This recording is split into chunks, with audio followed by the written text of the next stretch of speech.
जय हिंद दोस्तों, welcome back to our YouTube channel mystery finder. मैं हूँ राजेश और मैं हूँ डॉक्टर देवू। दोस्तों, आज का जो वीडियो है जिसका टाइटल है मेवात में इस्लाम का इतिहास क्या था और मेवात क्यों मिनी पाकिस्तान बन गया है, जिसके रिलेटेड वीडियो है और पूरी डिटेल्स में वीडियो दिया गया है। तो वीडियो को दोस्तों आप लास्ट तक जरूर देखना ताकि आपको भी पूरी डिटेल्स मिल सके कि मेवात में जो भी इश्यू हुआ है वो किसके रिलेटेड हुआ है और क्यों हुआ है। चलिए वीडियो स्टार्ट करते हैं। मेवात इन दिनों काफी सुर्खियों में है। हाल ही में दंगाई दल और दूसरे संगठनों के द्वारा फैलाए गए आतंक के बाद मीडिया और सांप्रदायिक ताकतों द्वारा मेवात को मिनी पाकिस्तान बताने की कोशिशें जोरों पर हैं।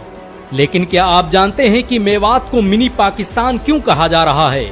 ऐसा इसलिए नहीं है कि वहां पर 80% से ज्यादा लोग मुसलमान हैं, बल्कि ऐसा इसलिए है क्योंकि उसके इतिहास में कुछ ऐसा दफन है जो वर्षों तक फासीवादी ताकतों को तकलीफ देता रहेगा। मेवात में मुसलमानों का इतिहास सदियों पुराना है। मुसलमान मेवात में पहली बार 9वीं सदी ईस्वी में दाखिल हुए, जब हरियाणा में मुसलमानों की आबादी मात्र कुछ हजार थी। लेकिन कहानी में असल मोड़ तब आया जब महमूद गजनवी के भांजे सैयद सालार मसूद ने अपने कदम मेवात की सरहदों में रख दिए। सालार मसूद का जन्म मेवात से 377 किलोमीटर दूर अजमेर में हुआ था। उन्होंने अपनी पूरी जिंदगी इस्लाम की तबलीग और निज़ाम इलाही को कायम करने में लगा दी। कुछ तारीखी वाकयात बताते हैं कि ये सैयद सालार मसूद ही थे जिन्होंने मेवात के इलाके में सबसे पहले इस्लाम की तबलीग के लिए लोग भेजे।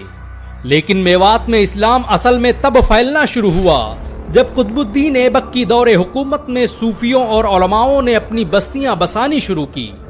इस्लाम के प्रचार प्रसार के लिए मेवात में जिस पहले इंसान ने कदम रखा उसका नाम हुसैन खंग सवार था।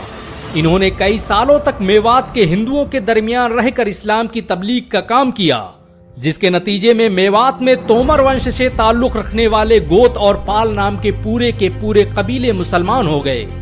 तोमर वंश का इस्लाम कबूल करना भारत के इतिहास में कोई छोटी घटना नहीं थी। मोहम्मद बिन कासिम के भारत आने के बाद ये पहली बार था कि जाटों की इतनी बड़ी तादाद ने एक साथ इस्लाम कबूल किया था। सैयद हुसैन खंग सवार सुल्तान मुइजुद्दीन शाम के साथ ईरान से भारत आए थे, और जब मुइनुद्दीन शाम कुतुबुद्दीन ऐबक को दिल्ली का गवर्नर बनाकर वापस ईरान लौट गया तो सैयद हुसैन खंग सवार भी उसके साथ भारत में रुक गए, जिन्हें बाद में कुतुबुद्दीन ऐबक के द्वारा अजमेर का गवर्नर नियुक्त किया गया।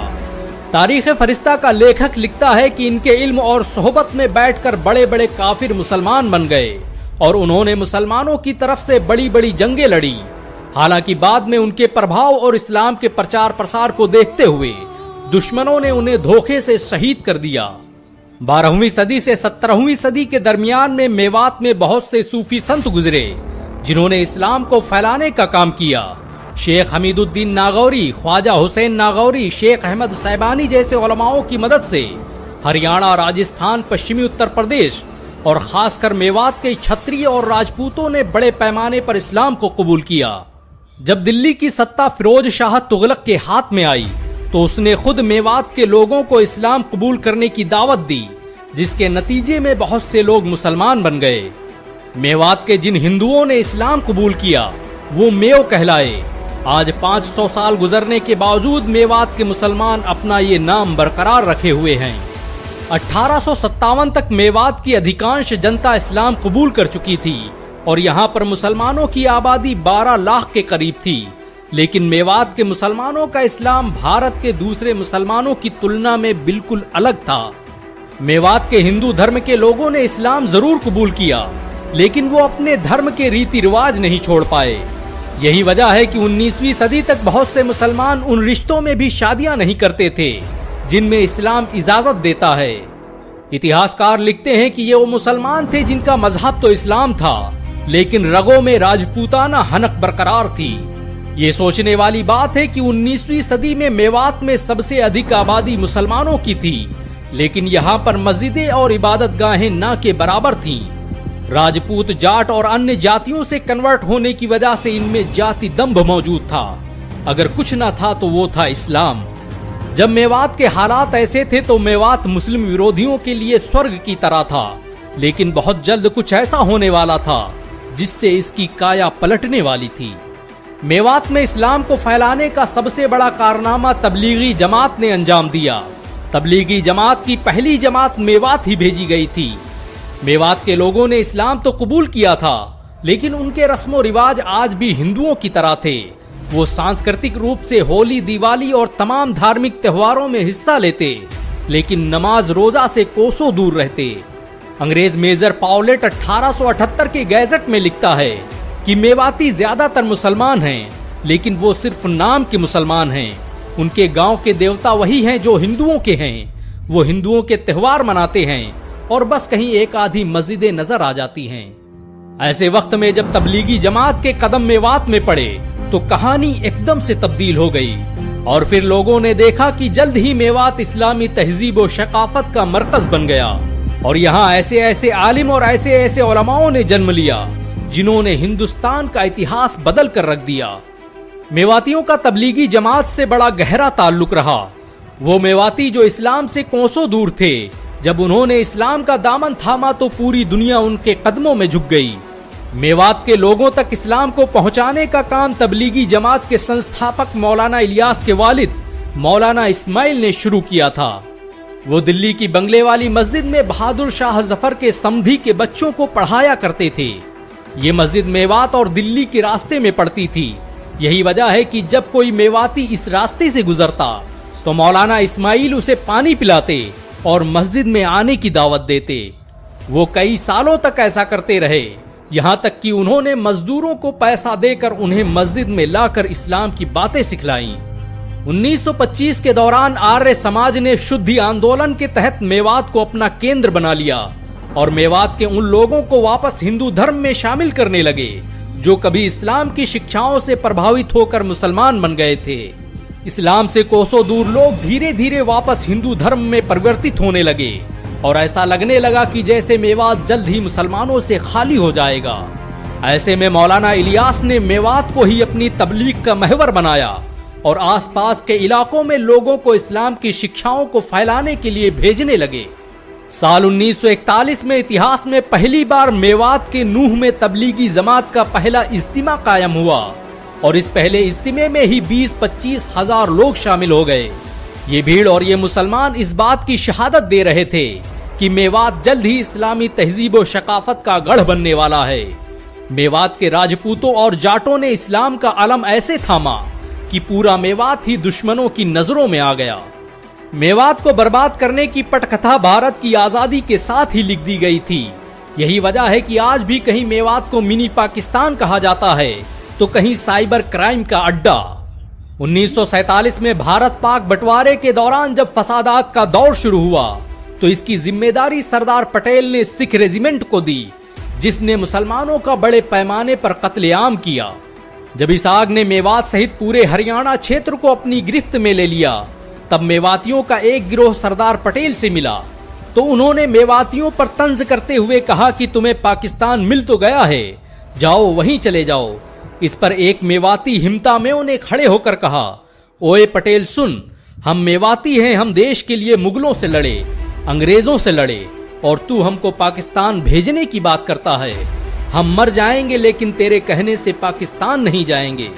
ये बात सुनकर पटेल को मानो सांप सूंघ गया और उनके मुंह से कोई आवाज ही नहीं निकली।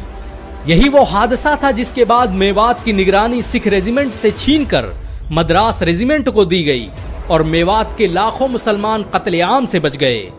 मेवात आज फिर सुलग रहा है, दुश्मन एक बार फिर इसे बर्बाद करने के दर पर है, लेकिन मेवात के लोग हर हाल में जिंदा रहना जानते हैं। मेवात सांप्रदायिक ताकतों के लिए एक लिटमस टेस्ट है, लेकिन इस देश से मोहब्बत करने वाले हिंदू और मुसलमान इन नफरत फैलाने वालों को कभी कामयाब नहीं होने देंगे। सरकार को चाहिए कि वो ऐसे लोगों पर कानूनी कार्रवाई करे जो भारत के ही एक हिस्से को मिनी पाकिस्तान बताने की कोशिश में लगे रहते हैं। वैसे एक मेवाती और एक मुसलमान होने के नाते आपको गर्व महसूस हुआ हो तो इस वीडियो को लाइक और शेयर जरूर करें। ऐसी और वीडियो को देखने के लिए हमारे चैनल को सब्सक्राइब करें, घंटा जरूर दबाएं।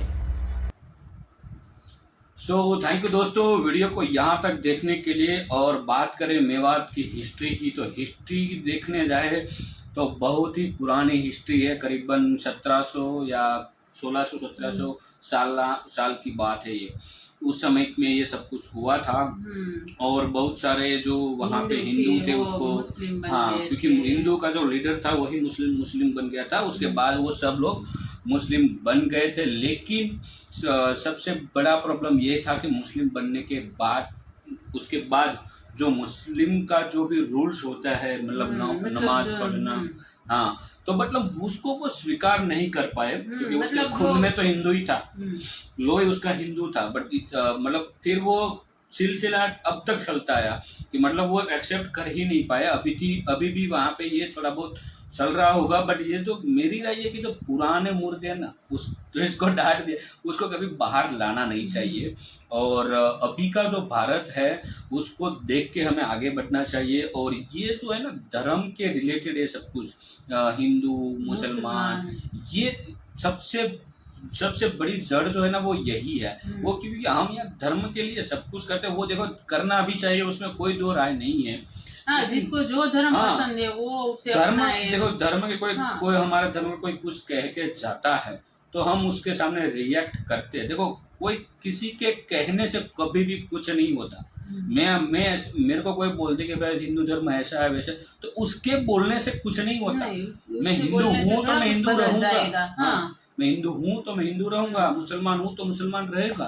तो ये देखो समझने की बात है। और अभी समझ में आया कि ये पूरा जो मामला है मेवात का, अभी नू करके छोटा सा शहर है, वहाँ पे अभी ये बहुत ही बड़े पैमाने में बवाल हुआ है। तो अब समझ में आया कि ये एग्जैक्टली रीजन क्या था और क्यों ये सब कुछ हो रहा है। तो जो भी वहाँ पे कन्वर्टेड मुस्लिम है उसको मेवात मुस्लिम ऐसा कुछ कहा जाता है वहाँ पे। तो वो अभी मतलब जो मुसलमान को जो उसका जो त्योहार है, उसके जो रीति रिवाज है वो एक्सेप्ट नहीं कर पा रहे, तो उसी की वजह से हुआ है, ऐसा समझ में अभी हमें आ रहा है। तो देखो ये हमारी राय यही है कि ये चीज गलत है, ये सब कुछ करना नहीं चाहिए। मतलब बातचीत से भी मसला सोल्व हो सकता है। और धर्म के नाम पर दंगा करना, धर्म के नाम पे कभी दंगा मसाना कभी भी अच्छा नहीं है। वो सभी को नुकसान होता है अगर वो और देखो इन वाले मुसलमान दोनों को नुकसान होता है। ये अब दो पार्टी का हुआ है, अब उसमें से कोई तीसरी पार्टी होगी ना, वो लाभ लेके जाएगी। और ये करवाने वाली भी तीसरी ही पार्टी होगी, वहाँ के लोग नहीं, और ही लोग हैं। ऐसा नहीं कह सकता कि मैं कोई और हो सकता है, कोई और देश से भी हो। और मतलब वहाँ मतलब अभी ये देखो राजकीय भी हो जाएगा। तो ये सब कुछ हमेशा कोई भी झगड़ा होता है ना, उसमें हमेशा मैंने देखा है थर्ड पार्टी जो होती है वही बेनिफिट उठाती है। क्योंकि किसी और जो थर्ड पार्टी उसको मजा आता है किसी दो को झगड़ा करवाने का। जैसे दो भाई एक साथ घर में रह रहे तो उसको अलग करना, पड़ोस वाले, ये सब कुछ पहले हमारे देश में पहले से चलता आ रहा है। बट इसमें भी मेरे को लग रहा है कि देखो इसमें भी कोई तीसरा ही होगा जिसने ये पूरी बवाल खड़ी की है। अब हम पुरानी हिस्ट्री देखने जाएंगे तो कैसे जी पाएंगे, क्योंकि वो पहले तो बहुत कुछ हो चुका है। हमारा अखंड भारत था उसको भी तोड़ दिया, ये सब कुछ बहुत हो चुका है। उसको लेके हम नहीं चल सकते क्योंकि हम आज के ज़माने में पैदा हुए हैं। तो हम ये 21वीं सदी की बात करेंगे और 21वीं सदी में जो हो रहा है उसमें हम आगे बढ़ेंगे। और हम अभी सर्वधर्म संभाव, और हमारे वो तो हमारे देश का नीति है सर्वधर्म संभाव, ये होना जरूरी है। और ये हिंदू मुसलमान क्रिश्चियन ईसाई ये करना बंद कर दो। सिर्फ हिंदू है, अपना रिलीजन है, वो अपने पास है। हाँ, सिर्फ हम इंडियन है उसको लेके अब चलो तो ही ये सब कुछ सही रहेगा और तो ही हम आगे बढ़ पाएंगे। देखो हमारे देश में बहुत सारे धर्म है और सबसे बड़ा धर्म है वो हिंदू है। हिंदू मतलब मैं ऐसा नहीं कह रहा हूँ कि धर्मों के हिसाब से, मैं बस्ती जो हमारे देश में जो पीपल रह रहे पब्लिक रहते वो हिंदू लोग ज्यादा रह रहे, उससे कम धर्म, उससे छोटा धर्म रहेगा वो भी बोलूँ पब्लिक के हिसाब से वो मुस्लिम है। उसके बाद वो ईसाई ख्रीस्त सब धर्म आते हैं, ठीक है। तो सबसे मेजोरिटी धर्म है इंडिया में वो हिंदू और मुस्लिम है। तो हिंदू मुस्लिम की बात होना वाजिबी है, लेकिन धर्म के नाम पे ये सब कुछ करना ये मेरे हिसाब से सही नहीं है। और मैं कभी भी कोई भी राजकारणी होगा ना धर्म के नाम पे वोट मांगेगा, मैं कभी भी उसको वोट भी नहीं करूंगा। ये मेरा नहीं करना भी नहीं चाहिए। हाँ, और करना भी नहीं चाहिए। और ये सब अभी रुकना चाहिए, इससे ये रुक जाए, नुकसान हो रहा है, सबको नुकसान हो रहा है। जो कर रहे हैं उसको तो बहुत ही बड़ा नुकसान हो रहा है और जो देख रहे हैं उसको भी लॉस है, क्योंकि उससे क्या होता है नेगेटिविटी माइंड में आती है। और जो ये करवा रहा है वो उसका जब हाथ में आएगा तो गवर्नमेंट तो उसको मिलेगी, हाँ, छोड़ने वो तो वाली तो है छोड़ने नहीं, वो वाली तो आप सब लोग जानते हैं। तो वीडियो में आपकी क्या राय है कमेंट में लिखकर दोस्तों जरूर बताना। मिलते हैं और एक नए वीडियो में, उसके पहले आप वीडियो पे नए हो तो चैनल को सब्सक्राइब कर दीजिए। तो दोस्तों मिलते हैं अगले और एक नए वीडियो में आपके साथ। टिल देन जय हिंद, जय भारत।